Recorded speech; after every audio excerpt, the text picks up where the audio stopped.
Hello, hello, bienvenue dans ce nouveau petit podcast que je fais une fois par semaine maintenant. Comme vous avez pu peut-être le découvrir dans les différents podcasts que je présente, j'en ai fait quelques-uns sur des pensées, des avis personnels, des vécus aussi, puisque la semaine dernière je parlais de l'assurance, du dommage corporel et de ce que j'avais pu découvrir dans ce monde-là, qui était un peu particulier. Mais la semaine d'avant, j'avais proposé des chroniques dans lesquelles je vous délivre un petit peu, un petit bout de mes connaissances, de ce que je dis, de ce que je vois. Parfois, ça me permet aussi d'introduire des sujets. Et cette semaine, je reprends ça. J'ai décidé que j'allais refaire des chroniques, enfin du moins en tout cas pour ce podcast-là. Une petite chronique, donc je pense que je vais alterner entre ces podcasts, chroniques, version lecture, avis, échange. Et puis peut-être de temps en temps un podcast plus personnel, des interviews, des choses qui sont différentes. Voilà pour la petite introduction de ce podcast de cette semaine. J'espère que vous avez passé déjà une bonne semaine. Moi, c'était une semaine assez speed. C'est vrai que là, j'enchaîne sur une nouvelle formule de vie dans lesquelles je déploie en fait mes passions et mon originalité dans différents métiers. Au lieu de faire qu'un seul métier, en fait, j'en fais trois. J'en fais un donc en tant que juriste, donc à un côté un petit peu plus strict et qui est en rapport avec mon cursus. J'en fais un que on peut imaginer alimentaire parce que il a fallu que je trouve quelque chose pour pouvoir pallier donc une petite baisse d'activité et donc dans le tri sélectif.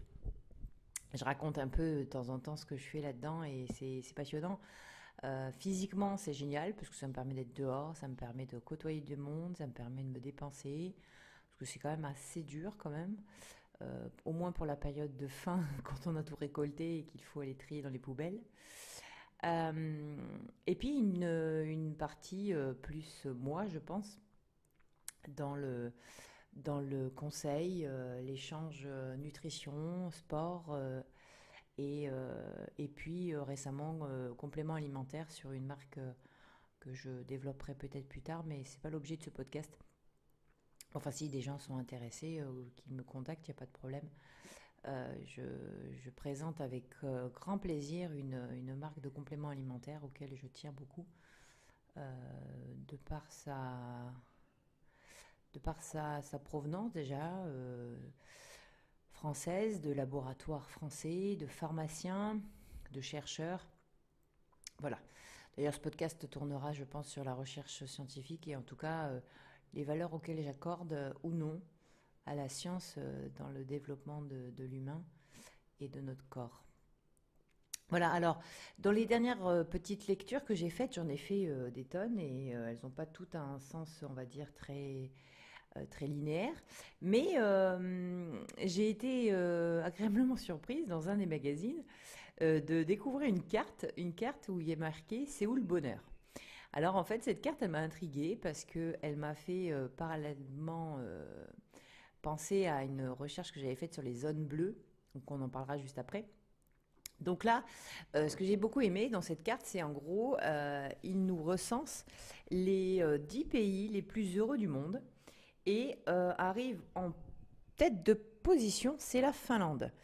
Et si l'on regarde d'ailleurs les trois pays qui sont en tête de liste, on a la Finlande, le Danemark et la Suisse. Donc, vous voyez, ce qui est assez rigolo, c'est que bon, bah, moi, je vis en Nouvelle-Calédonie, donc pays chaud, pays des tropiques, pays on va dire, des rêves qu'on peut avoir quand on veut partir en vacances. En tout cas, sur l'Hexagone et sur une bonne partie de l'Europe. Et en fait, on s'aperçoit que les pays qui sont les plus heureux sont des pays où il fait extrêmement froid. Donc d'ailleurs, si on continue à regarder, à arriver en quatrième position, on a l'Islande, la Norvège, les Pays-Bas, la Suède, et n'arrive que proche de la Nouvelle-Calédonie, la Nouvelle-Zélande, en huitième position. Et ceci étant, en Nouvelle-Zélande, Il fait quand même relativement très froid pour l'avoir visité. On a des périodes évidemment chaudes, mais des périodes extrêmement froides.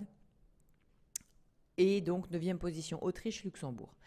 Donc, ils font un petit tour d'horizon de ces pays dans lesquels on se sent particulièrement bien. Et ils disent pour la Finlande que le secret du pays le plus heureux du monde, c'est le sisu, une forme unique de résilience et de persévérance devant l'adversité. C'est aussi un pays les plus égalitaires entre les sexes et c'est là où la confiance règne à tous les niveaux. D'ailleurs, ce mot de persévérance et d'adversité, de résilience, ça me fait penser quand même énormément à tout ce qui peut entourer le sport, la santé, qui parfois vous met dans des situations, on va dire, des contraintes physiques et morales. Alors, je dirais plus morales, parce qu'en fait, le physique suivra toujours, mais on se retrouve des fois devant des murs, des obstacles pour continuer l'épreuve physique qu'on est en train de vivre. Et je pense que ça vous permet, et moi en tout cas, c'est un petit peu comme ça que je vois la chose en termes de sport.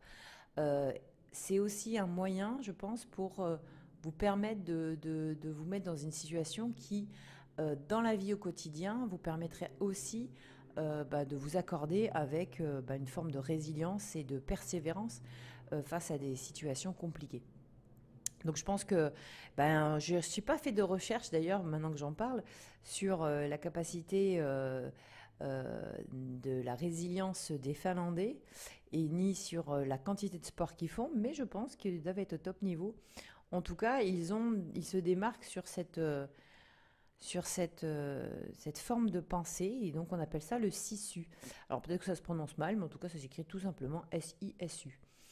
Il faut une petite remarque aussi sur le Danemark, où donc eux, ils ont une appellation qui s'appelle le lik, ou le like. Alors like, en fait c'est L-Y-K-K-E, qui signifie bonheur à Copenhague, où a ouvert rien moins qu'un musée du bonheur. Donc on a un vrai musée, le de happinessmuseum.com.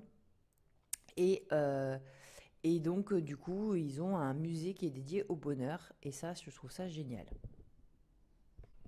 Alors, pour aller sur le site, on n'a pas vraiment d'informations sur le contenu exact de ce que vous allez découvrir si vous allez au musée au Danemark. Mais enfin, on n'empêche que le Danemark fait partie des pays qui sont de plus en plus visités. Et vous pouvez en faire éventuellement même un stop-arrêt, stop-over dans votre voyage, puisque je suppose qu'on va finir par réussir à revoyager correctement.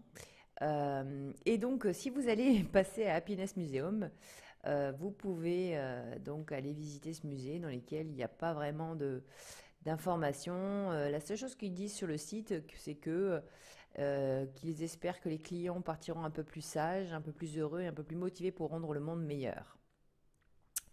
Et ils préconisent, ils disent non, par contre, que nous sommes devenus plus riches en tant que société, mais nous n'avons souvent pas réussi à devenir plus heureux.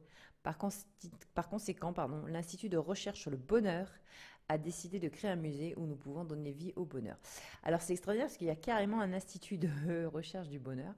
Alors c'est super parce que franchement, je vous l'avoue, c'est un petit peu mon mindset à la recherche du bonheur tous les jours, un petit peu plus. Et pour moi, elle se concrétise surtout dans la découverte de ce qui nous entoure et de la curiosité. Je pense que si je vais au musée, à ce musée-là, je devrais être plutôt conquise sur ce qu'ils vont proposer en termes de curiosité, de recherche intellectuelle, de nouveautés. Ils ont une boutique qui vend des produits à base de petits smileys optimistes, de smileys amour. Voilà, donc voilà, si vous avez l'occasion, je vous répète, c'est thehappinessmuseum.com. Bon, on ne voit pas le musée, on ne voit pas ce qu'il y a dedans. Je pense que ça permet de susciter la curiosité et de vous obliger un peu à y aller. Voilà, donc ça c'était pour la Finlande, le Danemark, et puis je vous ferai un peu la Suisse. Alors la Suisse pour la troisième position, parce que c'est important quand même de voir ce que pense la Suisse. Alors la Suisse, où est-ce qu'ils l'ont marqué? Je ne la vois pas. Ils n'ont pas fait de... Ah oui, je suis en train de regarder que je m'aperçois qu'ils n'ont pas fait de petites remarques sur la Suisse. Bon, c'est pas grave. De toute façon, c'était pas le plus important parce que l'idée c'est d'être la Finlande et et puis évidemment nous de savoir à quelle position on se situe. Et la France se situe à la 20e position, ce qui fait pas non plus, ce qui fait pas d'elle la pire école, mais bon, disons qu'on arrive quand même relativement loin de ces pays froids, les pays du Nord. Donc voilà, donc quelque part, on est heureux dans les pays du Nord. Et en même temps, ça me fait un petit parallèle avec ma recherche que j'ai faite, parce que j'ai pas mal écouté de podcasts, et j'avais donc sur un des podcasts que j'écoutais très souvent, j'ai comment recensé petite anecdote, une petite recherche, on va dire, une citation d'un élément qui m'a un peu, voilà, qui a soulevé moi ma curiosité, qui en fait sont des pays en zone bleue. Et donc sur le podcast de Limitless Project, que je vous invite à découvrir si vous connaissez un peu les podcasts et que vous voulez découvrir des podcasts incroyables d'interviews de gens complètement fous, je dirais fous, une belle folie. Ça s'appelle Limitless Project, donc qui présente un certain nombre de personnes qui ont une façon de voir la vie, mais aussi qui mettent qui exposent de la science et leur expérience sur la santé, le corps, la nutrition et la recherche du bonheur justement. Et j'avais écouté un podcast qui parlait de la zone bleue. Et qu'est-ce que c'est cette zone bleue? Alors c'est une zone en fait, oui, un nouveau mot, hein, parce que ça a été créé très récemment, qui identifie en fait les régions du monde où la longévité des habitants est très nettement au-dessus de la moyenne, c'est-à-dire qu'on a à peu près 40% en moyenne de la population qui est centenaire.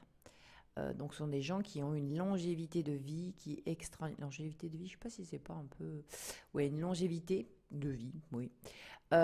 Qui frise l'incroyable.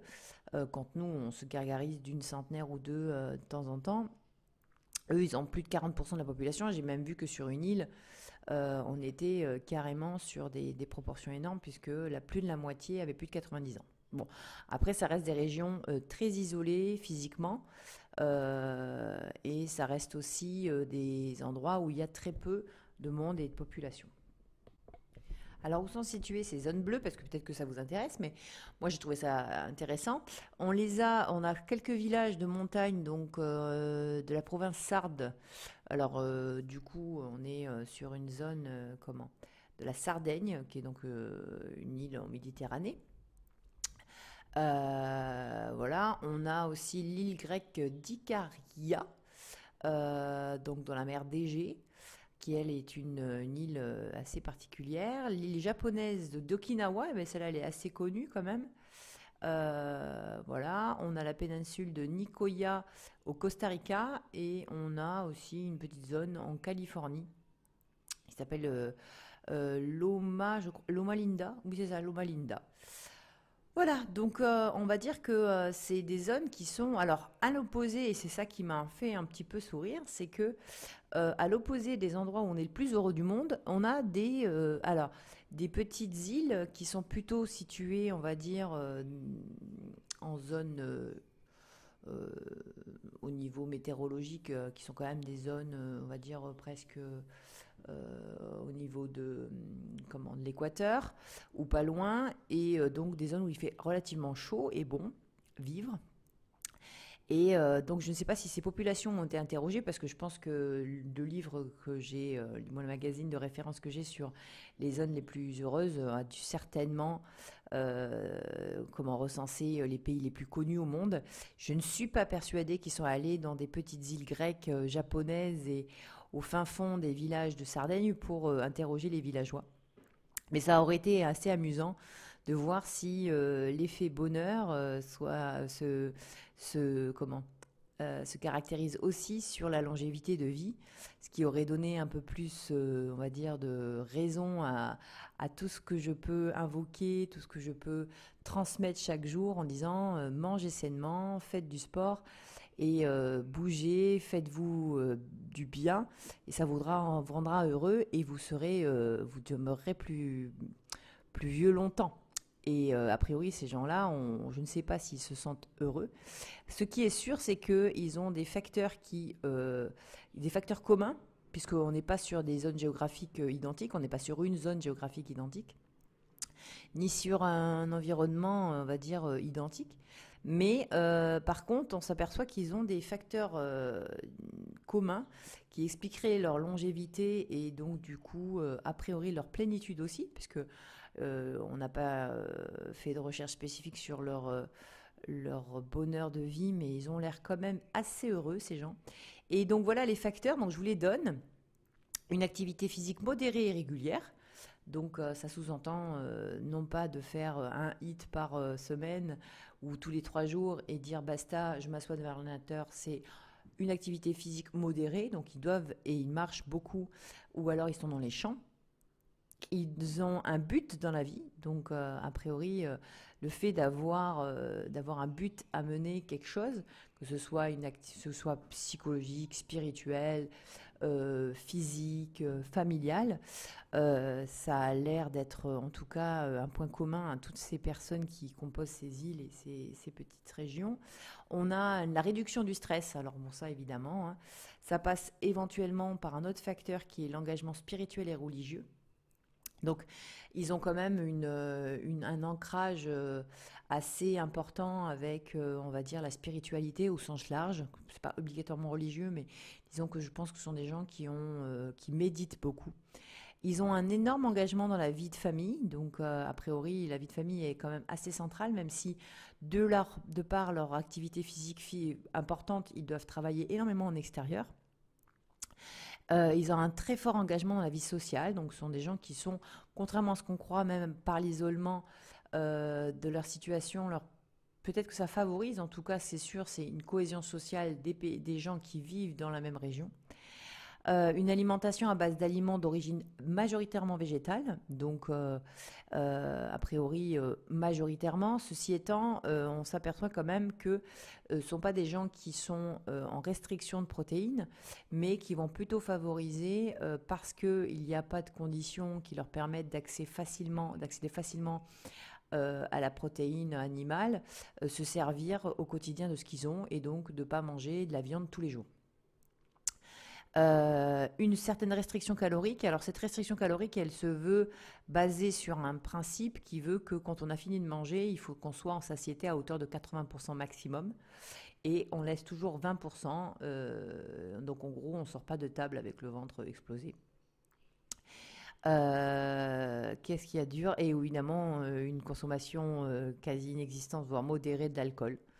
Donc voilà. Donc bon, bah, après tout, je crois qu'on n'est pas loin des préceptes que j'essaie d'invoquer autour de moi et des conseils que je donne. Mais on se retrouve avec globalement on va dire des facteurs que tout le monde connaît. Je veux dire, être plutôt dans la méditation spirituelle. Alors ça, c'est pas une obligation, mais disons que ça conditionne en tout cas à une réduction du stress. Quand on arrive à avoir le temps quand on prend le temps de se comprendre, de s'écouter, on a quand même souvent un corollaire qui est celle de la réduction du stress. On arrive à abaisser les moments complexes qu'on a dans la vie, le stress qui est parfois un petit peu généré par plein de choses, excès de caféine, de notifications sur votre téléphone, ordinateur, écran, etc. Donc c'est vrai que le fait d'avoir ce côté spirituel, le fait de croire en ce que on n'est pas seul, on a besoin aussi de temps en temps de se faire confiance, et confiance pas tellement à quelqu'un d'autre, mais confiance en son corps, comme si on était deux en fait. On a l'esprit et puis on a le corps. Et ça, c'est important parce que quand on prend conscience qu'on a un corps, de temps en temps, le cerveau le stress, les conditionnements à cette pollution, hein, parce que je dis ça sachant que moi-même j'y suis quand même relativement sensible, à Internet, etc. Du coup, on s'éloigne un peu de nos besoins physiques. Et quand on a cette approche de la spiritualité, on a tendance à essayer aussi de faire attention à son corps et donc à son cœur. Et on s'écoute. Et donc, on est obligé à un moment donné d'être dans la méditation et dans le retour à la simplicité et à le calme. Et donc ce calme apporte évidemment une réduction du stress, dont on sait bien sûr qu'elle n'a pas vocation à être bénéfique, en tout cas quand elle est excessive, entraîne automatiquement des augmentations de certaines hormones comme le cortisol par exemple, qui est extrêmement bon dans des situations d'urgence ou de besoin de dépassement de soi comme le sport. Alors bon, maintenant c'est le sport, mais il y a encore des milliers d'années, des centaines de milliers d'années, en fait, c'était pas du sport, hein, c'était juste le stress soit de courir après un mammouth pour le fatiguer, soit courir pour éviter de se faire manger, hein. Donc ce cortisol, il a un intérêt, et il vous permet d'avoir vraiment une belle réaction et de décupler, on va dire, vos forces physiques. Mais nous, aujourd'hui, ce cortisol, on l'a du réveil à la fin de journée, quoi. Et les autres hormones qui sont là aussi pour réguler et nous apporter d'autres avantages de relâchement, d'entrer par exemple dans le sommeil le soir, c'est absolument pas possible avec un cortisol aussi élevé. Et le stress, la fatigue peut entraîner effectivement un excès cortisol qui est très très mauvais pour le cœur. D'ailleurs, ça me fait penser, et je fais un petit parallèle avec une petite lecture que j'ai eue sur les plantes contre les insomnies. Alors ça m'a fait un peu sourire parce que je pense que si vous n'êtes pas de Nouvelle-Calédonie, ça va peut-être pas vous parler, mais bon, je pense que c'est intéressant quand même d'en faire une petite mention. Il faut savoir que donc dans les hormones que l'on sécrète, on en a une qui est particulièrement bonne et qui est là pour nous permettre de trouver le sommeil, c'est la mélatonine. Hormone que vous pouvez tout bonnement en métropole, contrairement à la Nouvelle-Calédonie d'ailleurs, vous pouvez éventuellement retrouver dans des parapharmacies et qui vont pas, non pas vous ensuquer, c'est pas vraiment clairement une drogue, puisque c'est simplement de prendre une hormone que vous n'avez plus ou qui est du moins qui est soit en diminution du fait justement des problèmes que vous pouvez avoir au quotidien. Alors après, c'est plein de problèmes hormonaux. Les hormones, c'est vraiment une science à part entière, extrêmement compliquée. Mais en gros, vous pouvez éventuellement quelque chose qui inhibe la mélatonine de par votre état de santé. Soit elle n'est pas assez sécrétée, ou alors vous en avez une autre qui vient, on va dire, faire interférence comme le cortisol en excès. Et, euh, et du coup, vous pouvez éventuellement vous consommer vous-même de la mélatonine. Si vous n'avez pas cette possibilité, comme d'ailleurs nous en Nouvelle-Calédonie, puisque c'est interdit à la vente directement, vous pouvez éventuellement vous consommer ce qu'on appelle du GABA, qui est un précepteur de la mélatonine, ou encore de la L-tryptophane, qui vient encore en amont, comment générer l'excitation de ces hormones et qui vous permettent de vous endormir. Mais vous avez aussi des plantes qui sont extrêmement bonnes pour, en tout cas, vous mettre dans des conditions de relaxation. Et, euh, et donc, du coup, ils en font tout un petit laïus comme un magazine. Et donc, du coup, j'ai trouvé ça intéressant parce que, et c'est là où, en fait, le sujet vient me faire un petit peu écho, c'est qu'ils disent que le kava est la plante la plus efficace. Alors, il faut savoir qu'en Nouvelle-Calédonie, le kava, qui est en fait c'est en fait la poudre d'un poivrier qui a été écrasé. On le consomme en fait. Alors, on le consomme pour notre région, surtout au Vanuatu, qui est donc les anciennes Nouvelles Hébrides. Donc, cette poudre qui a été faite avec les racines de ce poivrier sont mis dans de l'eau et puis on les consomme sous forme de ce qu'on appelle des sels. On les boit dans des petits bols, on va dire ça comme ça. Et donc on a un petit dosage et en fonction de ce dosage, on va dire de la quantité que vous en buvez, vous avez une sorte de euh, comment dire, la septisation, on va dire, enfin, je sais pas si ça se dit vraiment, parce que dans le monde, là, on n'est pas vraiment dans la recherche d'enlever toute forme de micro-organismes pathogènes, mais on est plus dans l'idée que ça aseptise en fait énormément la bouche et ça a vocation à avoir un effet vraiment relaxant. Et donc, dans ce magazine, il le préconise, sachant qu'ici, en fait, en Nouvelle-Calédonie, donc le cava est arrivé il y a quelques années maintenant, vraiment en masse. On a carrément des bars à cava qui sont des endroits où vous pouvez aller directement vous poser, un peu comme un salon de thé, et vous payez votre sel. Et vous pouvez en consommer, écoutez, sans limite réellement, puisque c'est pas réglementé au sens strict du terme. Et ce sont des endroits qui sont relativement sereins, souvent, où on peut éventuellement avoir accès à... Oui, on peut fumer de temps en temps et autre que de la cigarette, mais globalement, on boit très peu. On n'a pas vraiment d'alcool, on n'a pas accès à l'alcool dans ces bars. C'est plutôt un respect d'un environnement très très zen. Et ça m'a fait sourire parce que donc ce que ici on a traditionnellement dans tous les coins de rue qui s'appelle donc le kava et préconisant d'un magazine de santé avant même toute autre plante et avant même des compléments alimentaires. Ce qui somme toute me pose un problème parce que ici le cava c'est quand même un souci.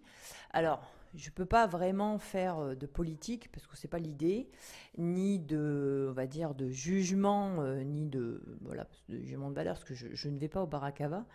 Mais c'est vrai que ça a tendance à un peu à désociabiliser parce que les gens sont relativement souvent, fréquemment là-bas. Ça les rend assez, on va dire, zen, mais au point d'être peut-être un peu trop zen. Et puis, ça assèche énormément la peau. Et je ne suis pas persuadée qu'on ait assez de recul, même scientifique, pour pouvoir estimer les éventuels retours négatifs de ce cava. Alors c'est vrai que dans ce magazine, on parle du cava parce que c'est plutôt, à mon avis, une plante, un petit sachet qu'on peut s'acheter en poudre et en faire de temps en temps comme un thé avant d'aller se coucher. Sauf qu'ici, c'est une boisson, on va dire, presque quotidienne pour certains. Et donc, il y a des vrais problèmes d'assèchement physique, de peau, etc.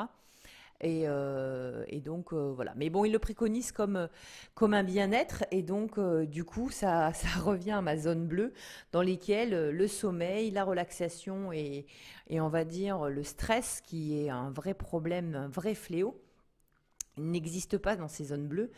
Et comme on dort bien, à partir du moment où on dort bien, on a aussi un vrai plaisir sur d'autres relations à la vie. On est beaucoup plus à même de pouvoir amorcer une journée. On est capable de pouvoir engendrer une journée entière d'activité physique en extérieur sans vraiment être touché, enfin du moins le plus possible, avec une très bonne alimentation et on a beaucoup moins faim parce qu'on sait que quand on dort bien ou quand on dort assez, c'est-à-dire entre 7 et 8 heures par nuit, on a un taux de leptine qui est quand même relativement bas et qui nous permet aussi d'avoir un effet de satiété. Enfin voilà. Donc on a tous ces mécanismes-là qui nous permettent vraiment de pouvoir réguler notre vie. Et je pense que c'est un tout entre l'alimentation non excessive, relativement végétale. Alors je pense que comme ils se nourrissent quand même beaucoup de poissons, c'est aussi en fait le phénomène enfin, géographiques dans lesquels ils sont, mais ils mangent relativement sainement des poissons qui sont, à mon sens, relativement bons et pas comme en boîte, même si je suis pour les sardines et les oméga 3. La problématique, c'est qu'ils sont quand même, à mon avis, bourrés de mercure, mais ça, c'est encore un autre phénomène, on va dire, sur l'écologie. En partant dans tous les sens non plus. Et donc, ils mangent un petit peu moins de viande rouge et de gras de mauvaise qualité.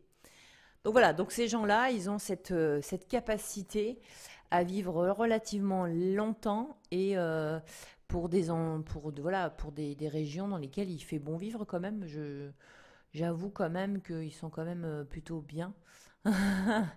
Et ils sont bien situés, et tant mieux d'ailleurs, parce que par exemple à Okinawa, la plus longue espérance de vie qui est de 87 ans en moyenne pour les femmes et 79 ans pour les hommes. Donc je pense quand même qu'ils ont de quoi profiter du soleil, même s'ils ne sont pas nommément cités dans les grands pays les plus heureux au monde. Alors c'est ça qui m'a fait un peu sourire, c'est que ceux qui sont recensés dans notre monde, on va dire, classique européen, ou même du monde entier, sont plutôt situés dans les zones très très froides. Voilà, donc c'est des gens qui sont très heureux. Et les zones dans lesquelles il y a une longévité plutôt bonne et pour lesquelles on a vraiment l'impression que eux aussi sont heureux, ce sont des zones qui ne sont absolument pas dans les zones froides. Donc, prenez ce qu'il y a à prendre. Je ne pense pas qu'en Finlande, il soit dans le non-stress et dans la restriction calorique et dans le fait de manger végétal spécifiquement. Ce qui ne leur donne pas une longévité, mais les rend quand même heureux de par le fait qu'ils ont décidé d'avoir cette résilience et cette persévérance. Et ça, je l'ai noté comme étant pour moi deux choses importantes dans la vie. Et parallèlement, si vous voulez en plus avoir une vie très longue, en plus d'être très heureux, en étant persévérant et en donnant tout et en essayant vraiment d'être dans le mindset positif chaque jour, ajoutez ça, les facteurs de longévité de ces pays-là, et notamment une restriction calorique, une alimentation plutôt végétale ou en tout cas très peu viande rouge, un stress géré et une activité physique régulière. Voilà, voilà. Donc, c'était ma petite touche personnelle sur mes lectures. Et je ne les ai pas cherchées volontairement, puisqu'elles sont dans des magazines et elles sont même répétées dans plusieurs magazines. Donc, ça veut dire quand même que c'est un petit peu le serpent qui se mord la queue. C'est le serpent qui se mord la queue parce que je m'aperçois qu'en fait, les recommandations auxquelles on peut accéder dans ces magazines, qui sont des magazines, on va dire, de tout venant, qui sont peut-être moins spécifiques, axés sciences, etc., mais qui donnent quand même des informations intéressantes. Ces magazines ne vous apportent pas vraiment plus de choses que ce que je peux entendre, ce que je peux lire et de ce que je peux interpréter, de ce que je peux conseiller dans mes podcasts ou dans mes écrits ou dans mes posts sur Facebook ou sur Instagram. Et ce qui est marrant, c'est que j'ai toujours l'impression de donner des choses assez b.a.-ba aux gens pour leur conseiller comment bien vivre, comment être heureux et comment être en bonne santé. Et j'ai l'impression de me répéter et que les gens sont toujours dans la recherche de quelque chose de nouveau, quelque chose de novateur, quelque chose de plus, sans accepter le bonheur tel qu'il est et la vie telle qu'elle est et simplement faire confiance au b.a.-ba de la vie. C'est-à-dire que marcher, courir, faire du sport, c'est on va dire, l'essence de notre vie. Hein. On a de quoi faire pour vivre comme ça. C'est comme ça qu'on est fait. On est fait pour marcher, on est fait pour être dehors, on est fait pour faire beaucoup, beaucoup d'activités, parce que c'est comme ça qu'on a été depuis des millénaires, et puis c'est nos gènes, et c'est comme ça. Ça, on ne peut pas l'enlever. Alors, je comprends bien que tout le monde ne puisse pas le faire, parce qu'il y a des gens qui travaillent toute la journée, mais en attendant, faire au plus possible en marchant, en étant debout, en étant dans une activité, en s'arrêtant toutes les deux, au moins toutes les heures, toutes les 2 heures, pour marcher, pour aller boire un coup, pour aller aux toilettes s'il faut, mais faites quelque chose, hein, une activité. Le week-end, on essaie d'éviter de prendre systématiquement la voiture, on essaie de marcher, on essaie d'aller faire les choses en vélo. On essaye même d'avoir des activités. Là, ça me faisait rire parce que tout à l'heure, j'étais à la piscine. J'étais à la natation et on me dit ah là là, il se met à pleuvoir, c'est dommage, je viens d'arriver. Bon, alors je sais, hein, on va remettre en contexte, c'est pas une piscine fermée comme en métropole, ce sont des piscines ouvertes, ici il n'y a pas de piscine fermée, mais il fait exactement 31 degrés là maintenant que je vous parle et il est 17h15 ou 17h30. Et donc quand j'y suis allée à 14h, vous imaginez bien, on est dimanche, que et il faisait relativement chaud. Et la personne me dit ouais, il pleut, je peux pas me baigner. Ouais, il pleut, je peux pas marcher. Alors je voudrais pas faire dans la critique, mais les amis quand même. Je pense que même si la naïveté des enfants a été perdue il y a quelques années pour vous, marcher sous la pluie ou nager sous la pluie quand il fait 27 ou 28 ou même 30 degrés, je pense que c'est même carrément un bonheur. C'est un moment de plaisir, sachant que ça fait plusieurs... ça fait plusieurs... Ben alors, mon chat, arrête. Ça fait plusieurs... comment Ça fait plusieurs jours qu'on n'a pas eu de pluie et qu'on a besoin un petit peu de se retrouver dans un contexte un petit peu moins lourd. Donc, j'avoue que les gens sont de plus en plus à rechercher donc une solution de facilité, une solution qui leur permettrait de ne pas avoir à faire d'efforts. Et ce qui me pose encore plus de problèmes, c'est que l'effort en demandé, c'est de marcher et d'essayer de faire voilà, un maximum d'activité physique alors qu'on est quand même un corps physique fait pour ça. Donc c'est quand même incroyable, on a quand même, on est tous, enfin, on se regarde dans la glace, on a 2 jambes, 2 bras, et je pense qu'on n'est absolument pas fait pour être assis toute la journée devant un ordinateur, ça c'est clair et net. Alors vous pouvez pas faire autrement, je le comprends. D'ailleurs, moi, Ce que je fais chez mon client, chez qui j'interviens, parce que j'interviens des fois chez donc un client pour faire des rapports d'expertise. Et du coup, toutes les demi-heures, je me mets debout. Je prends mon ordinateur, le mets en hauteur parce qu'on n'a pas. Et j'adorerais d'ailleurs avoir ce fameux bureau qui se descend, qui monte. Alors ça serait mon rêve. Pouvoir travailler debout ou travailler assis. C'est ce qu'on a. Les architectes ont souvent ça d'ailleurs. C'est passionnant. Moi, je trouve ça génial d'avoir créé ça. Et donc, du coup, je me mets debout et donc j'assemble un nombre de documents ou de piles de livres et je mets mon ordinateur un peu plus à hauteur de mes yeux et je reste debout pendant un quart d'heure, 20 minutes et je fais une activité, on va dire, debout. Voilà, c'est une façon comme une autre. Après, vous avez la Swiss Ball qui est très très bien aussi. Pour vous asseoir devant votre écran, vous avez il en existe des milliers des solutions et peut-être celle, en tout cas la plus simple, c'est de régulièrement s'arrêter, marcher, rentrer le soir à pied, aller marcher avec ses amis le soir, aller faire ses courses en vélo, enfin trouver une solution en tout cas. Même si c'est comme moi, par exemple, le samedi dimanche, où je dis à ma fille, ben écoute, au lieu d'aller chercher ton pain à pied, en voiture, on va y aller à pied ou on va y aller en vélo. Tu veux aller à l'aquarium, on va y aller en vélo. Enfin, trouver des solutions. Et quand c'est des tout petits, eh ben écoutez, n'hésitez pas à faire le run pushing, c'est-à-dire vous allez courir avec la poussette, ça marche très bien et en plus ça les endort. J'en vois plein qui font ça, surtout des hommes qui sont levés très tôt pour aller faire leur footing. Les femmes leur disent non, non, non, non, tu pars pas sans petit, tu prends le petit et tu t'en vas. Et quand ils courent avec la poussette, ils sont tous en train de dormir dedans parce que ça les berce et ils trouvent ça génial. Après, une deuxième solution après le sport, pour être bien en bonne santé, c'est de manger correctement. Alors correctement, on s'aperçoit qu'on a des tonnes de milliards de régimes, ce à quoi je reviendrai de temps en temps sur mes podcasts, certainement que je ferai quelques laïus là-dessus, peut-être que j'étendrai des informations sur les régimes parce que je les ai tous, tous testés. Et donc pour des raisons d'ailleurs diverses et variées, hein, c'est moi qui ai voulu tester ces régimes-là. J'ai trouvé ça génial d'un point de vue physique et physiologique, et puis parce que j'ai des gros problèmes de microbiote. Du coup, ça m'a permis de pouvoir savoir si c'était adapté à moi ou pas. Et donc, le régime le plus simple, c'est de manger non transformé. Voilà. Fin de la conversation, on peut passer à autre chose. Et quand je dis ça, les gens me disent, bon, non, non, c'est pas que ça. Tu peux pas perdre de poids, tu peux pas faire attention à toi juste en mangeant pas transformé. Ah si, si.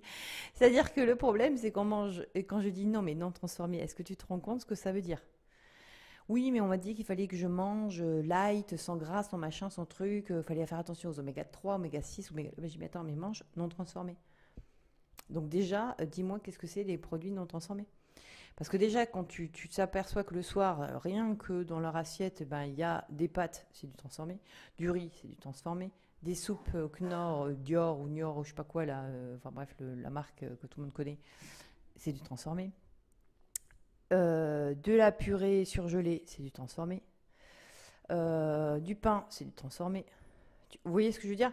Donc, même si on reste dans les produits relativement sains, entre guillemets, c'est déjà du transformé. Sauf que en plus, un jour sur deux, c'est pizza surgelée, c'est quiche pas faite maison.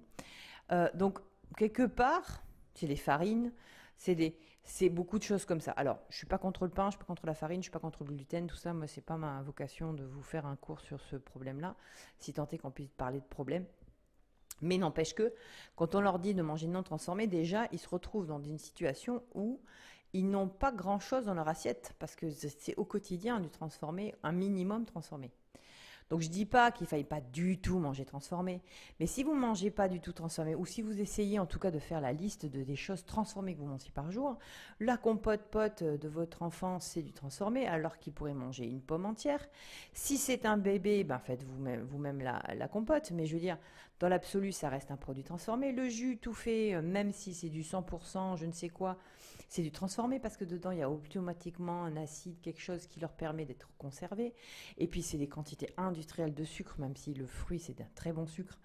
Ça n'empêche pas que l'orange que vous allez manger en entière, elle ne correspond pas à la moitié de votre jus d'orange, parce que dans un jus d'orange, on est plutôt à 2-3 oranges minimum. C'est du coup, vous apportez l'effet de satiété parce que c'est beaucoup plus, on va dire, volumique.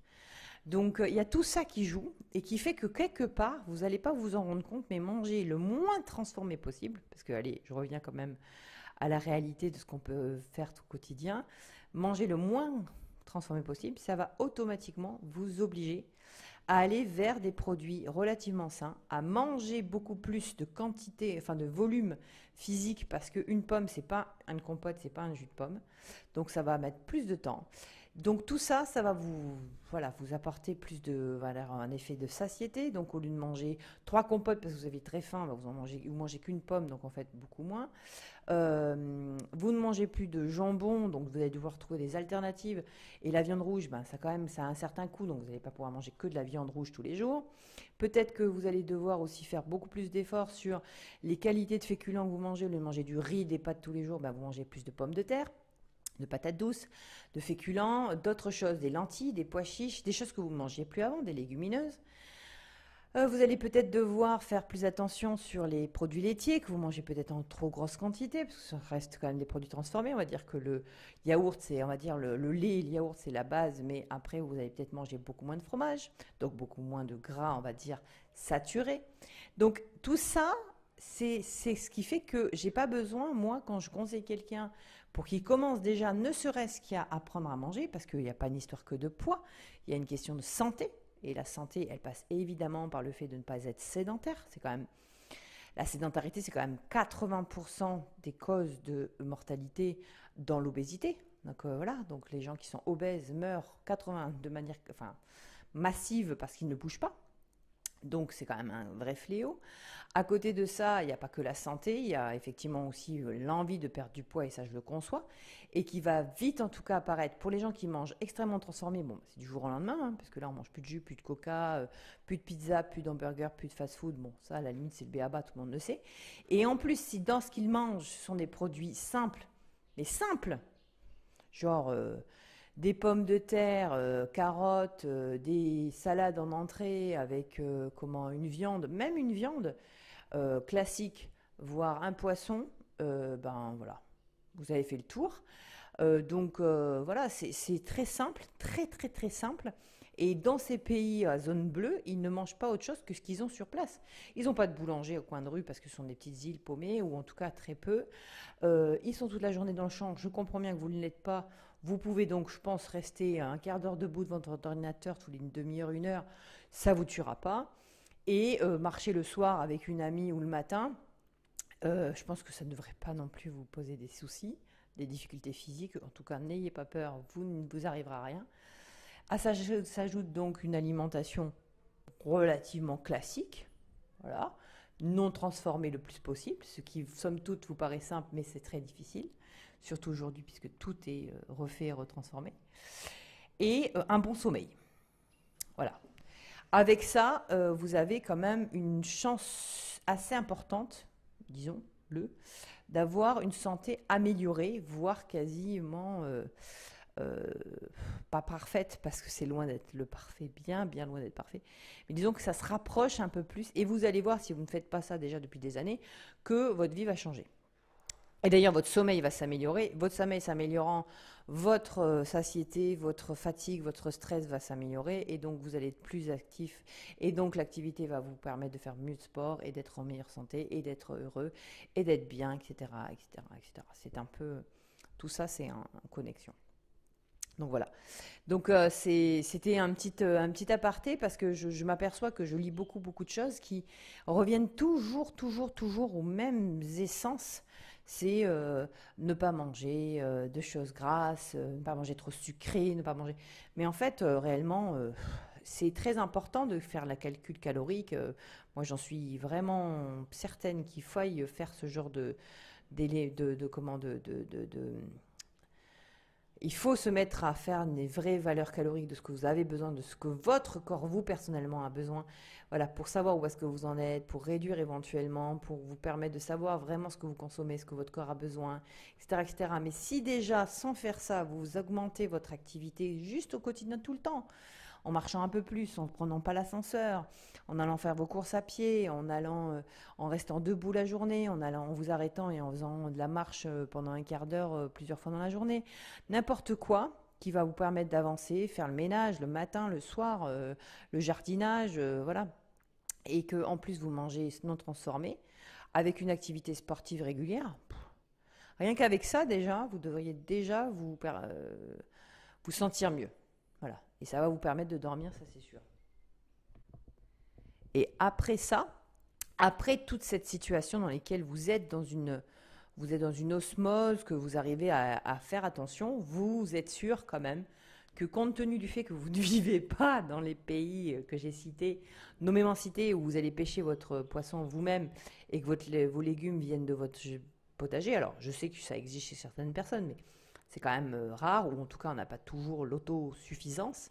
On est obligé d'accéder à un moment donné à un magasin, à un shop pour aller s'acheter à manger. Et là, évidemment, les produits que vous allez acheter ne sont pas toujours bio. Même quand ils sont bio, selon la réglementation, ils ne respectent pas non plus du 100% bio.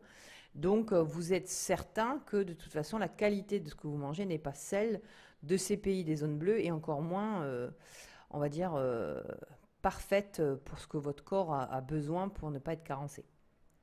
Et c'est à cette condition, et moi je le dis souvent aux gens, c'est à cette condition et uniquement à cette condition que je trouve hyper intéressant que la science apparaît et que la science apporte vraiment ses connaissances, ses recherches, ses informations et vous permet de vous améliorer, de tendre à la perfection.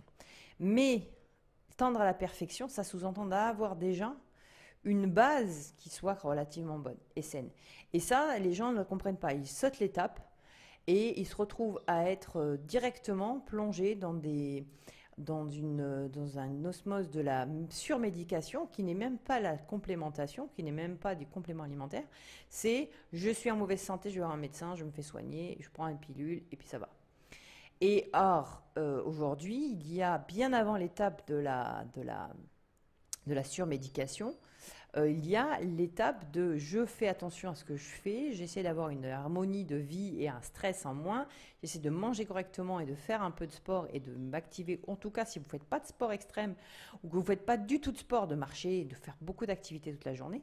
Si vous faites ça et que vous dormez bien, ou que vous essayez de régler votre sommeil, et que malgré tous ces efforts, vous n'êtes quand même pas dans l'optimisation maxi de votre santé, ce qui peut arriver, hein, et surtout quand on a déjà toute cette étape-là qui est faite depuis 2, 3, 4 ans, et qu'à un moment donné, on se retrouve dans une fatigue incompréhensible, ou qu'on se retrouve à vouloir faire mieux encore, parce qu'on s'aperçoit que on peut aller encore au-delà, et qu'on est limité, et que là, effectivement, l'alimentation, la pollution, le stress physique, le stress de la vie, la réalité dans laquelle on vit, qui n'est pas celle d'Okinawa, nous apporte une obligation, enfin nous transmet l'obligation d'aller vers éventuellement des compléments alimentaires, qu'ils soient naturels ou qu'ils ne soient pas naturels, qu'ils soient bio ou pas bio, que la science en tout cas a permis de mettre aujourd'hui en accès libre dans les parapharmacies. Et vient bien sûr l'étape du choix de ces compléments alimentaires, ce à quoi moi j'aspire énormément dans ma troisième partie de vie, donc en dehors du conseil juridique, du business, en dehors de l'écologie actuellement, puisque c'est un peu une entre-deux, j'ai quand même j'ai une envie, un plaisir de communiquer sur quels sont les compléments alimentaires à prendre. Et je suis, voilà, je suis assez pour en plus des compléments qui soient plutôt européens, français, ou sortes de laboratoires qui sont extrêmement sécurisés. Et donc voilà, donc c'est intéressant. Et dans les magazines que je lis, il y a énormément de recherches en la matière. Moi, je les aime bien parce que c'est des petites pépites d'informations auxquelles je pense qu'il n'y a rien que vous qui puissiez éventuellement vous permettre par votre curiosité de découvrir. Moi, ce que j'aime faire aussi, et souvent d'ailleurs, c'est de faire régulièrement, on va dire, des posts sur les dernières recherches, les dernières informations que j'ai eues en la matière. Et c'est comme ça que je vais pouvoir nourrir à la fois moi, ma curiosité et l'amélioration de mes performances, mais c'est aussi comme ça que je permets aux gens d'accéder à des informations. Et donc c'est un peu l'objet aussi de mes podcasts, quand je donne à la fois mon vécu social, personnel, et quand je donne aussi mon vécu, on va dire, de connaissances. C'est aussi comme ça que j'arrive à être, on va dire, le plus heureuse possible, parce que je suis là où je suis moi la plus heureuse, c'est quand je communique, comme je donne les informations, quand je partage en fait ce que j'ai pu apprendre et ce que j'ai pu lire. Voilà, donc c'était un podcast un peu plus court que d'habitude, enfin du moins plus court que celui de la semaine dernière. Une petite revue du bonheur, de la santé et de mon avis sur la science qui elle peut vous apporter énormément. Alors, je ne mets pas en doute à la fois le fait que plus on est dans les produits sains et la simplicité, plus on pourra largement se suffire à être en bonne santé et être heureux. Ça, c'est sûr. Bon, la quête du bonheur passe, à mon avis, sur d'autres plans que uniquement la santé au quotidien. Mais sans être en bonne santé ou sans y penser en prévention et non curatif, et si vous êtes au stade du curatif, essayez de limiter les médicaments. Ce sera l'objet certainement de mon podcast prochain. Je vais essayer de faire un développement sur ma problématique que j'ai aujourd'hui au niveau du ventre et au niveau des intestins qui sont absolument pas dus au fait que je mange mal, que je ne fais pas de sport, etc. Au contraire, bien au contraire. Je pense que si j'avais pas ça, je pense que je serais au fond du gouffre, donc comme beaucoup d'autres personnes, mais justement dû à un petit problème de curatif trop violent. Et donc aujourd'hui, j'ai un gros problème digestif et il n'y a que la recherche et la science qui me permet d'évoluer et d'avancer. Et donc c'est comme ça que j'en suis venue à manger relativement, voire extrêmement sainement. Mais encore une fois, je ne dis pas que je mange sainement, je mange juste normal en fait. Et le problème, c'est que le normal d'aujourd'hui n'est pas vraiment le normal que j'ai moi. C'est pas le normal de JJ. Le normal aujourd'hui, c'est de manger une fois par semaine au McDo, c'est de boire du coca de temps en temps, c'est d'aller au restaurant régulièrement, c'est de boire de l'alcool, etc., etc. Donc, ce que je ne fais plus du tout, du tout, du tout, du tout, du tout. Mais ça ne me manque absolument pas. Et socialement, bah, écoutez, quand je reçois chez moi, je pense que personne ne s'est plaint de mes plats, bien au contraire. Et donc, du coup, tout ça pour dire que c'est donc la médecine violente qui a peut-être engendré, et même certitude, engendré l'état dans lequel j'ai les intestins foireux.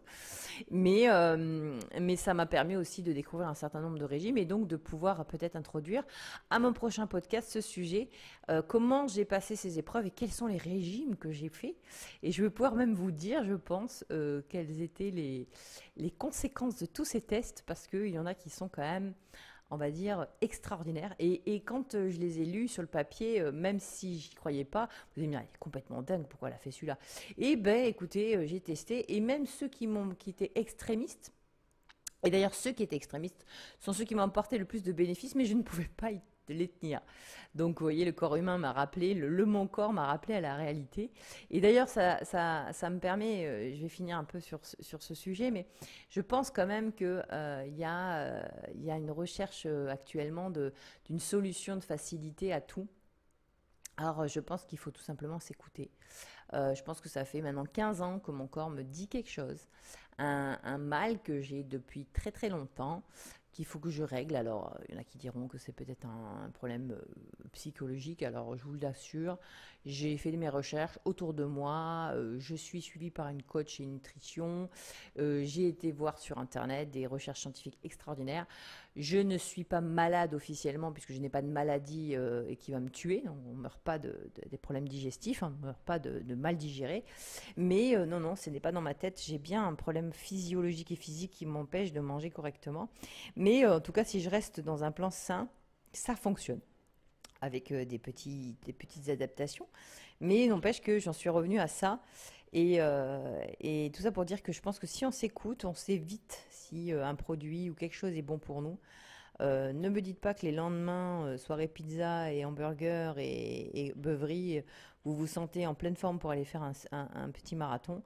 Et même si c'est pas un marathon, ne serait-ce que d'aller marcher avec vos enfants, c'est compliqué, vous êtes fatigué, vous êtes ralenti, vous avez mal partout, vous avez vos articulations qui sont mortes. Bah, tout ça, c'est les signes que ce sont des produits de merde, quoi, hein, clairement. Mais que si vous voulez en manger de temps en temps, c'est très bien. Mais le temps en temps et l'exceptionnel, une fois ou deux fois par semaine, pour moi, ça n'est plus exceptionnel. Donc écoutez surtout votre corps. Et puis cherchez à avoir des activités en extérieur le plus possible si vous pouvez. Parce que croyez-moi,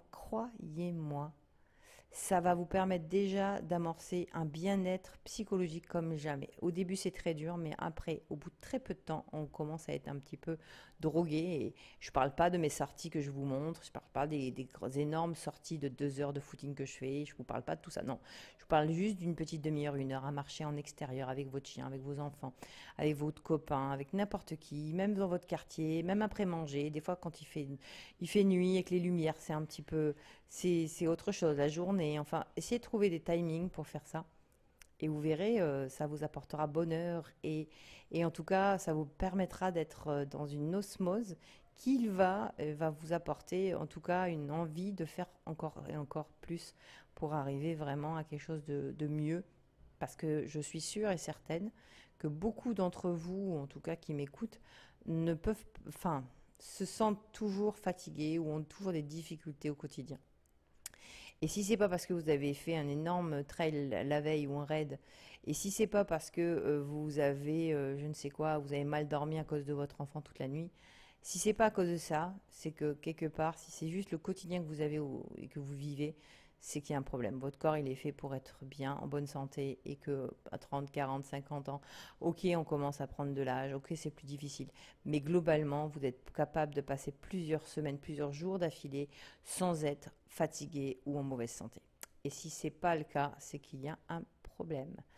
Et sans jugement aucun, puisque c'est pas tous les jours facile, je vous invite à essayer d'aller vers la quête du bonheur comme en Finlande et déjà d'amorcer ces petits conseils que je vous ai donnés.